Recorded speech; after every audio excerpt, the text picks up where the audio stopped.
Buenos días, amados hermanos. Como ya les comenté en el día de ayer, vamos a centrarnos esta semana nuevamente en el Salmo 22.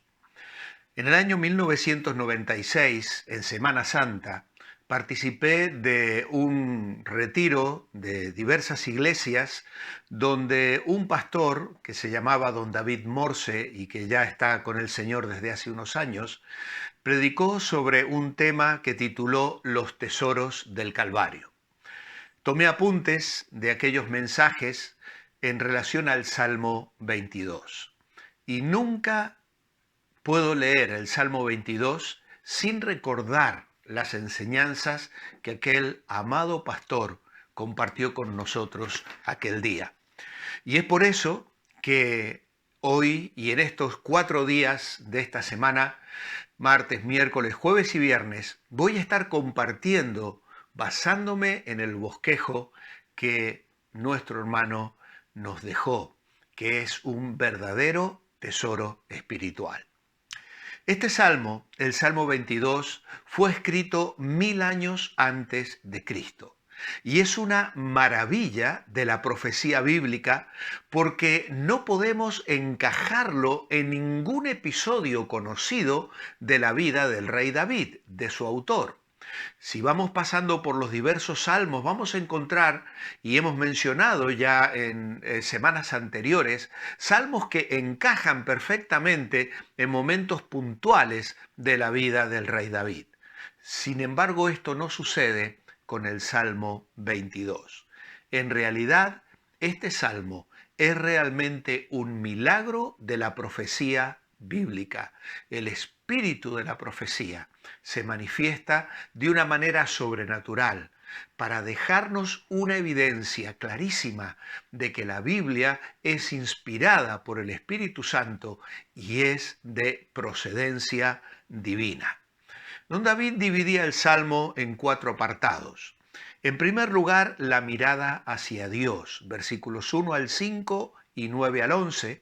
Luego, la mirada hacia los enemigos, versículos 6 al 8 y 12 al 18. Luego, la mirada hacia el futuro cercano, versículos 19 al 26. Y finalmente, la mirada hacia el futuro lejano, versículos 27 al 31. Ayer comentábamos que si en Isaías 53 tenemos un acercamiento al Calvario desde el punto de vista de un observador externo, de alguien que contempla el sufrimiento de aquel que fue despreciado y desechado entre los hombres, varón de dolores, experimentado en quebrantos, en el Salmo 22 tenemos una mirada íntima, interior, la perspectiva de los pensamientos, hacia dónde dirigía su mirada el Señor Jesucristo en aquellos crueles y difíciles momentos en que padeció estando en aquellas horas en la cruz del Calvario. La mirada hacia Dios. Y con ese enfoque vamos a pensar primeramente en una ruptura. En segundo lugar, en una razón para esa ruptura y finalmente en una reflexión. El versículo 1 dice, en esta mirada hacia Dios, Dios mío, ¿por qué me has desamparado? ¿Por qué estás tan lejos de mi salvación y de las palabras de mi clamor? Dios mío, clamo de día y no respondes, y de noche y no hay para mí descanso. Pero tú eres santo, tú que habitas entre las alabanzas de Israel. En ti esperaron nuestros padres, esperaron y tú los libraste. Clamaron a ti, fueron librados, confiaron en ti y no fueron avergonzados. Así que aquí vemos cómo el salmista en primera persona vemos al Señor Jesucristo dirigiendo su mirada hacia Dios, hacia el Padre. Y luego en el versículo 9 continúa con esa mirada hacia el Padre. Pero tú eres el que me sacó del vientre, el que me hizo estar confiado de que estaba en el regazo de mi madre. A ti fui encomendado desde antes de nacer. Desde el vientre de mi madre tú eres mi Dios. No te alejes de mí, porque la angustia está cerca y no hay quien ayude. Así que entonces tenemos una mirada hacia Dios. Y en esta mirada hacia Dios, hacia el Padre, cuando el Señor desde la cruz levanta sus ojos, Él va a comunicar lo que está experimentando desde su punto de vista, desde su corazón. Y lo que reflejan estas palabras, Dios mío, ¿por qué me has desamparado?, nos habla de una ruptura, en primer lugar, como Él la experimentó. En el versículo 1 encontramos el nombre de Dios repetido 2 veces, pero de manera diferente. La primera es Él, con un agregado Elí, que significa mi Dios.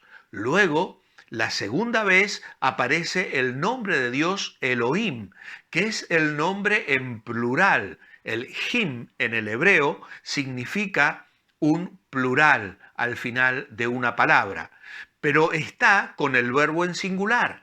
Por ejemplo, en Génesis 1.1, que dice, en el principio, Elohim, plural, creó, singular, el verbo en singular. Ahora bien, ¿de qué nos habla esto? De ese Dios que era su Dios, de ese Dios que es un trino Dios, pero que experimenta un estorbo en esa relación de amor que une a la Trinidad. Él era Dios y era hombre, y así experimentó esa ruptura. Es un misterio que no podemos sondear ni alcanzar a comprender. Dios mío, ¿por qué me has desamparado? En el Salmo 37:25, el salmista dice que no ha visto justo desamparado ni su descendencia que mendigue pan. No lo ha visto, dice el salmista, pero aquí vemos una situación diferente. Aquí hay un justo desamparado, porque es así como él lo experimentó. Un estorbo dentro del ser humano y divino. En Jesús habitaban las dos naturalezas. Él era plenamente Dios y era plenamente hombre. Sin embargo, en aquel momento, él estaba renunciando a todas sus prerrogativas divinas para enfrentar en la naturaleza humana el sufrimiento físico que finalmente le llevaría a la muerte.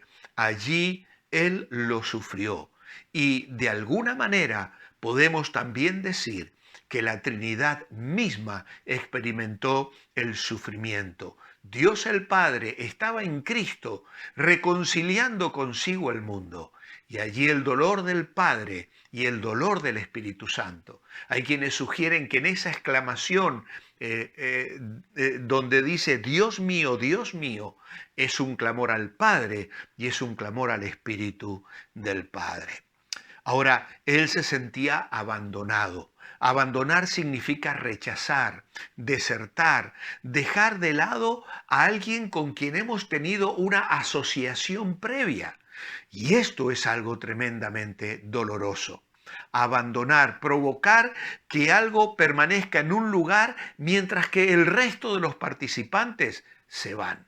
Ahora, ese sufrimiento que experimenta el Señor es una ruptura que, como hemos dicho, la experimentó de esa manera, pero también la expresó de la manera que encontramos en el verso 2. Dios mío, clamo de día y no respondes, y de noche y no hay para mí reposo. Esto es de día, antes de caer el sol, antes de que la nube que trajo oscuridad sobre la tierra de forma anticipada en aquel día gris. Así él clamaba a Dios y así es como él expresó: Dios, no me respondes, no escuchas mi clamor, mi gemir.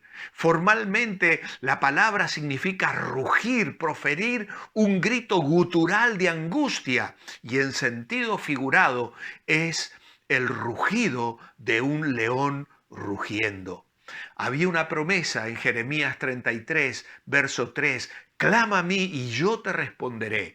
Pero allí no hubo respuesta, no hubo contestación, no hubo réplica. ¿Por qué? Porque Él está llevando el pecado de nosotros, está padeciendo en nuestro lugar.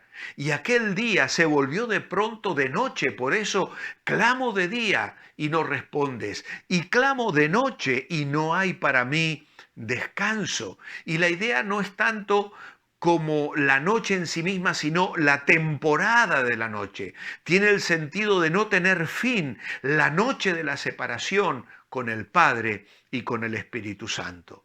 Sabemos que el único reposo que había en el corazón de Jesús estaba en la relación con Dios, de la que fluye la verdadera paz.